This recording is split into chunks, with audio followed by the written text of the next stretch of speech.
Today, we are diving into the ideas from the Harvard Negotiation Project's game-changing book, Getting to Yes. It's a book that totally flips the script on what it means to negotiate, not as a battle you have to win, but as a problem you solve together. So let's just start with this really powerful idea. The second you start thinking about a negotiation as a competition, you've already lost. The goal isn't to crush the other side. It's about finding a smart, efficient solution that works for everyone and, ideally, keeps the relationship intact. To really get what that means, picture this classic story. You've got two men in a library, arguing. One wants the window open to get some fresh air. The other wants it shut because he doesn't want a draft blowing his papers around. Now, a compromise, like opening it halfway, that just makes them both kind of miserable.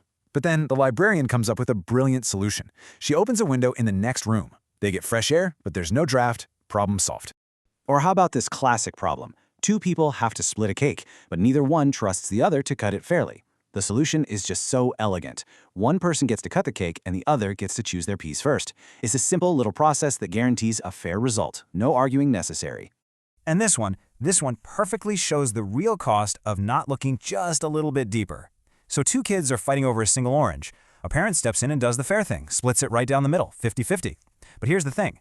One kid only wanted the fruit to eat, and the other kid only needed the peel to bake a cake. By not figuring out what they really wanted, what could have been a 100% win for both of them turned into a mediocre 50% compromise. So, all of these stories are pointing to a much smarter way to negotiate. The Harvard Negotiation Project actually boiled this down into a framework they call principled negotiation, and it's built on four main ideas. Okay, here they are, the four principles. Number 1, separate the people from the problem. 2, focus on interests, not their stated positions. 3, come up with creative options for mutual gain. And finally, number 4, insist on using objective, fair criteria. Let's break down exactly what each of those mean. The first rule is all about remembering that negotiators are people, They have emotions, egos, and different backgrounds. So the idea is to be easy on the person, but tough on the problem. Think of yourselves as sitting on the same side of the table, working together to attack the problem, not each other. And this isn't just some feel-good advice. It really works. Studies have actually shown that just taking a little time to get to know the other person before you even start negotiating can boost the chances of a successful outcome by a whopping 25 to 30%. Building that relationship is a massive strategic advantage. Okay, this second principle is really the secret sauce. A position is the thing someone says they want. The interest is the real reason why they want it. The man's position was, I want the window closed, but his interest was, I want to avoid a draft. The kid's position was, I want that orange, but their interest was, I need the peel for my cake.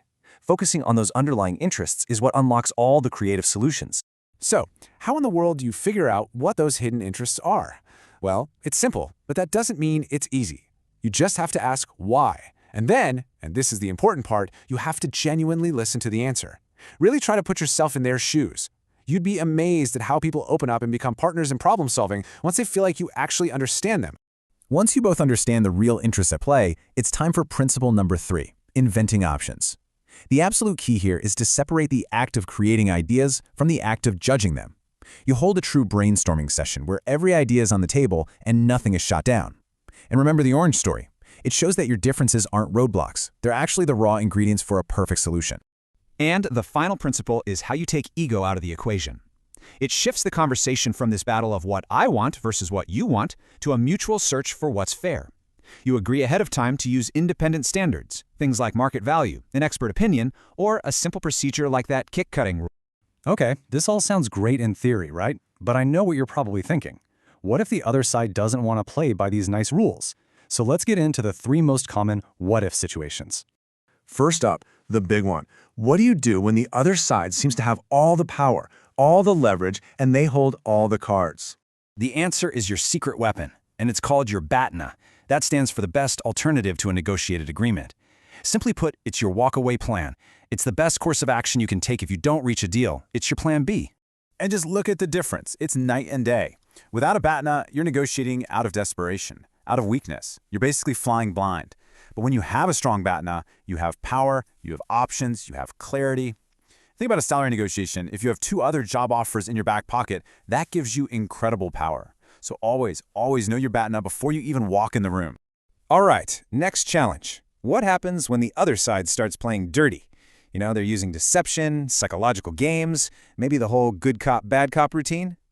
The strategy here is actually pretty straightforward. First, you have to recognize what they're doing. Second, you call it out, but calmly and explicitly. You could say something like, it seems like one of you is making a high demand and the other is being more reasonable. Can we just agree to focus on the merits of the problem? Just naming the tactic is often enough to diffuse it without starting a bigger fight. And now for the toughest one of all. What do you do when they stop talking about the problem and they start attacking you? Look, your first instinct is going to be to push back, to defend yourself. Don't. That just leads to a fight. Instead, you use what the authors call negotiation jujitsu. You're not meeting their force with your force, you're redirecting their energy. When they attack your idea, don't defend it. Instead, invite them to criticize it even more so you can learn about their interests. And one of the most powerful moves is to ask for their advice. Okay, what would you do if you were in my position?